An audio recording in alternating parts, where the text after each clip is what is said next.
Good morning dear student. हमने chapter number 22 भीतरी समृद्धि start किया था, जिसका एक पार्ट हमने अगले वीडियो में देखा था। ओके, जिसके अंदर हमने देखा कि डॉक्टर चंद्रकांत मेहता ने तूष्णा को परंपरागत डाकुरानी कहा गया है कि जितनी भी हमें ज़्यादा धन कमाने की लालसा लगेगी, उतना ही हम लोग अपना जो असल में जो जीवन है उससे काफ़ी दूर होते रहेंगे। सिर्फ अपनी इच्छा पूर्ति के लिए ही हम लोग तड़पते रहेंगे, और इसीलिए तृष्णा को परंपरागत डाकुरानी कहा गया है। फिर हमें एक व्यापारी और एक जो पिंपी नगर के खंडरों में जो कंकाल मिला है उसका एक उदाहरण दिया है, जो दोनों व्यक्ति मरते समय तक वो अपने आप से धन से विमुक्त नहीं कर सके। उन्हें लगा कि मरते वक्त भी हम लोग इसे साथ लेकर ही जाएंगे। ओके, तो ये जो उदाहरण है उसके द्वारा हम लोग ये सीख सकते हैं कि जो धन की लालसा अगर लग जाए तो वो वर्तमान समय जो उसका जो जीने लायक है, मीन्स के जो उत्साह के साथ जीना चाहिए, वो जी नहीं सकता। हमारी जो भीतरी समृद्धि है, आत्मीयता, आशा, उल्लास, सहृदयता, प्रेम, वही हमारा जो असली ट्रेजर है। ओके, तो इसी आधार पर चंद्रकांत मेहता ने ये जो लेसन है वो लिखा है। तो हम अब आगे का जो भाग है वो देखते हैं। वाल्मीकि, स्वामी रामतीर्थ, विवेकानंद, दयानंद, अरविंद के पास आखिर कौन सा जमा किया हुआ धन था? फिर भी क्या हम उन्हें गरीब कहने की हिम्मत कर सकते हैं? यहाँ पर कहा गया है कि मनुष्य अर्थात उदारता, सहृदयता, आत्मीयता, आशा, उल्लास, प्रेम जैसे गुणों से भरपूर दिव्य वरदान है। जो मनुष्य इन गुणों से भरा रहता है वह किसी भी धनवान मनुष्य से अधिक माना जाता है, उसे अधिक मान मिलता है। धन आने के साथ जीवन में कई ऐसे कर्मों भी आ जाते हैं जो जरूर नहीं होते और मानव समाज में अमान्य भी होते हैं, लेकिन गुणवान मनुष्य प्रत्येक जगह, ये हम लोग जो देख सकते हैं कि जो गुणवान व्यक्ति है वो प्रत्येक जगह सराहा जाते हैं, उसकी हर जगह कदर होती है।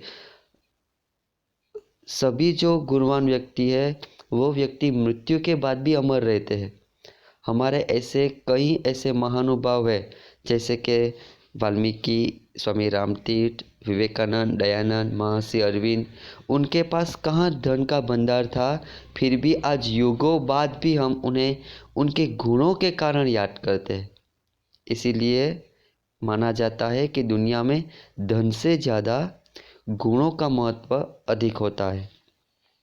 भाग्य के सृष्टाओं में जॉन डंकन नामक एक स्कॉटलैंड के निवासी बुनकर के गरीब पुत्र की अमेरिका एक प्रेरणादायक उदाहरण है। बुनकर के गरीब पुत्र, बुनकर मीन्स के एक टेलर, जो वनकर है वो।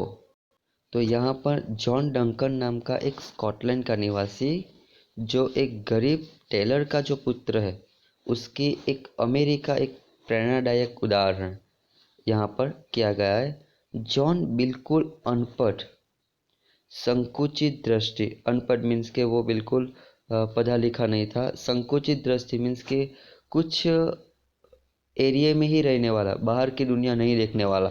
संकुचित दृष्टि का, अशक्त, कुबड़ा, कुबड़ा मीन्स के जो अट्रैक्टिव ना हो, बिल्कुल जो इसका फेस भी बिल्कुल डल हो चुका हो वैसा, तो कुबड़ा, तथा आर्थिक दृष्टि से कंगाल परिवार का पुत्र था। जब वह अपने मोहल्ले से गुजरता था तब बच्चे उसे चिढ़ाते थे, बहुत बार तो पत्थर भी मार दिया करते थे। उसने ढोर चराने का काम शुरू किया तो उसके मालिक ने भी उसके साथ अत्याचार किया। कभी कभी जॉन कपड़ों को निचोड़ते निचोड़ते ठंड में कांपते कांपते पूरी रात गुजार देता था। एक दिन जॉन की इच्छा हुई कि वो पढ़ाई करना सीखे। कुछ समय के पश्चात जब वह बुनाई के काम पर गया, तब उसने स्कूल में पढ़ने वाली एक 12 वर्ष की लड़की से उसे पढ़ाने की विनती की। जब वो स्कूल में गया तो वो एक 12 वर्ष की, तब जॉन की उम्र 16 वर्ष की थी, फिर भी वो उनसे छोटी जो लड़की थी उससे पढ़ाई सिखाने की विनती की। 16 वर्ष की उम्र में जॉन ने मूल अक्षर सीखने का शुरू किया। मूल अक्षर मीन्स के जो अल्फ़ाबेट है वो तो तब स्टार्ट किया, और उसके बाद तो वो खूब जल्दी से लिखना पढ़ना सीखता ही गया।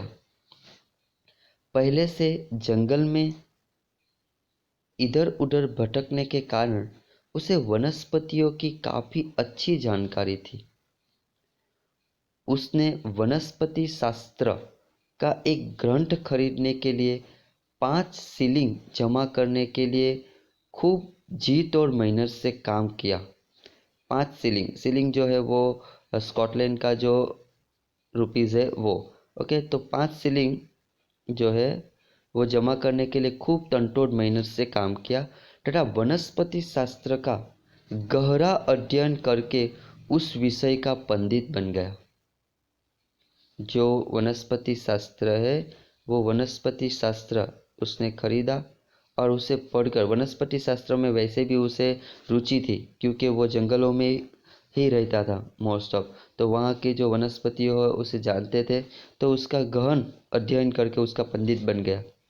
अब उसे पढ़ाई में इतनी अधिक रुचि हो गई थी कि 80 वर्ष की वृद्धावस्था में भी एक पौधे में से एक प्लांट को प्राप्त करने के लिए उसने 12 मील पैदल यात्रा की थी।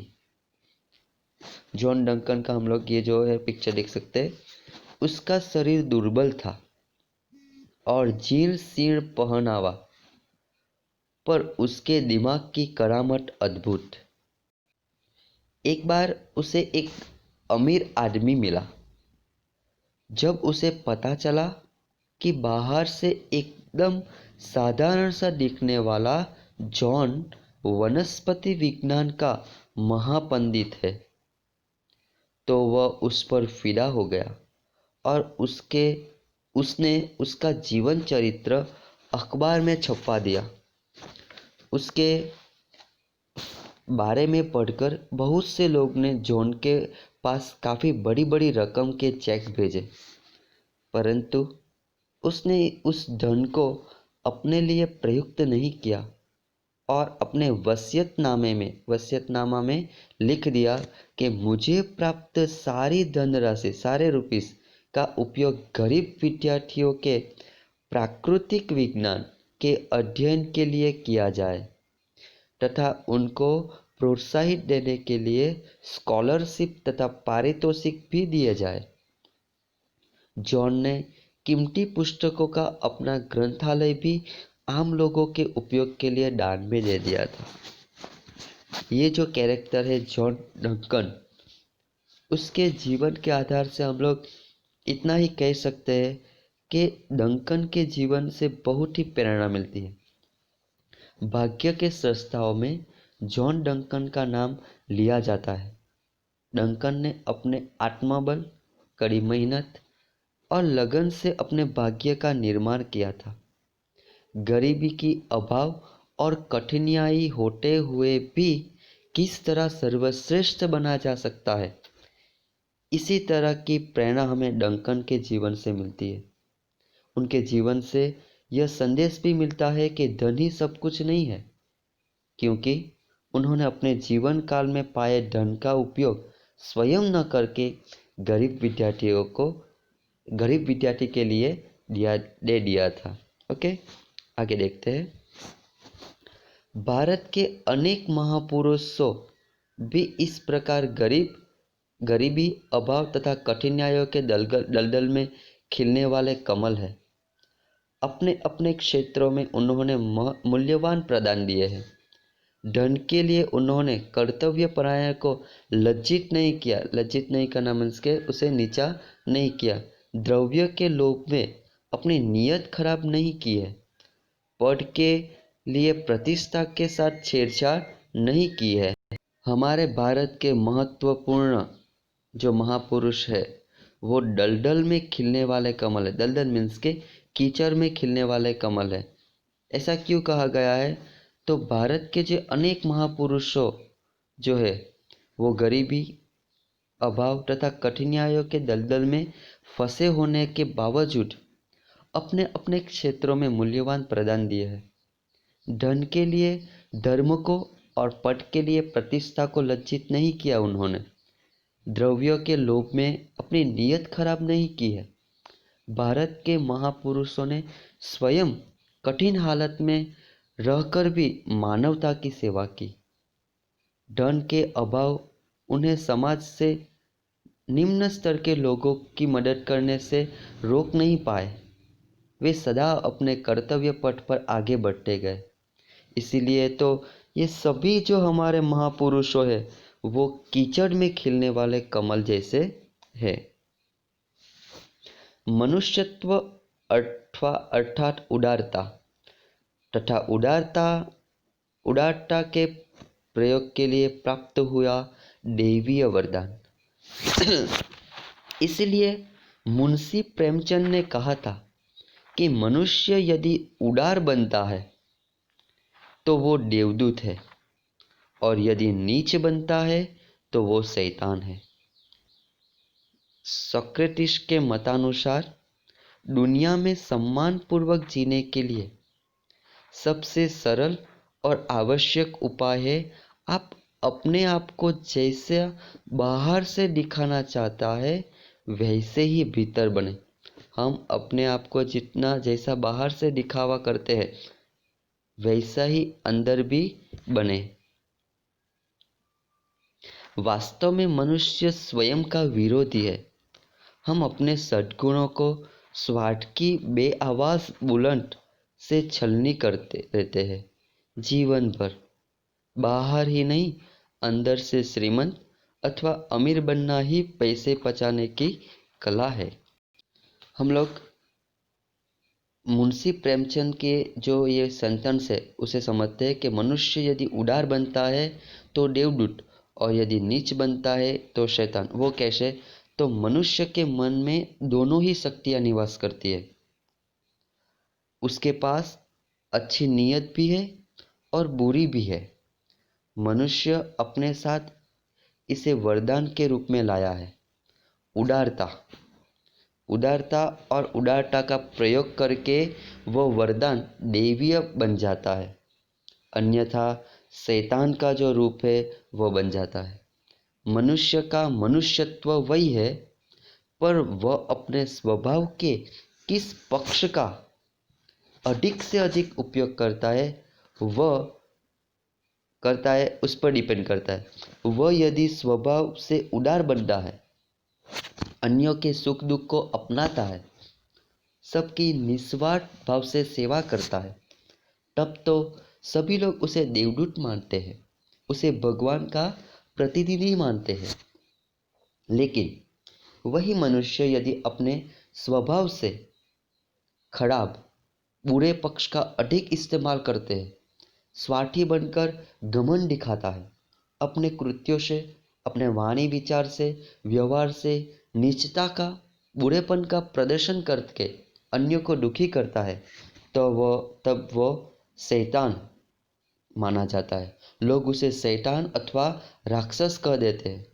मुंशी प्रेमचंद ने इसीलिए कहा है कि मानव का अच्छा स्वभाव उसे देवदूत और बुरा स्वभाव उसे शैतान बनाता है। और आखिर में जो लिखा है, बाहर ही नहीं अंदर से श्रीमंत अथवा अमीर बनना ही पैसे बचाने की कला है।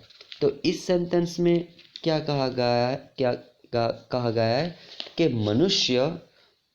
मनुष्य जो है, मनुष्य होने की सबसे पहली कसौटी यही है कि हमें धनार्जन करके भौतिक सुखों की प्राप्ति करने को ही अपना सबसे पहला काम नहीं समझना चाहिए। हमें अपने मन से, हृदय से परोपकारी आत्मीय बनना चाहिए। धन का आडंबर करके, दिखावे करने से नहीं, बल्कि धनवान होने के बावजूद नम्र, विवेकी और अन्यों की सहायता करने वाला होना चाहिए। हम जैसे बाहर दिखना चाहते हैं, वैसे ही भीतर से भी बनना चाहिए। हमारी भीतरी धन प्रचुरता अर्थात अच्छे गुणों को जीवन में उतार कर धनवान बनकर भी धन बचाने की सही कला होती है। धनवान होना या परिश्रम करके धन अर्जित करने में कोई बुराई नहीं है। उस प्राप्य धन को बचाने की कला आनी चाहिए।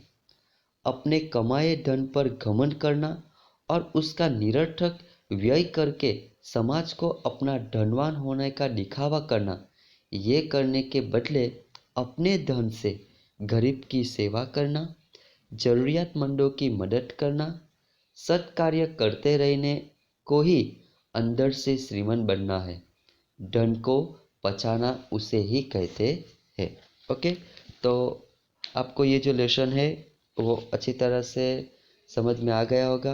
ओके, तो एक बार फिर से दोनों जो पार्ट्स है, दोनों वीडियो एक बार ध्यान से देखें, तो अवश्य ये जो लेसन है वो जल्दी से समझ में आ जाएगा। उसका जो स्वाध्याय है वो हम नेक्स्ट वीडियो में क्वेश्चन आंसर्स देखेंगे।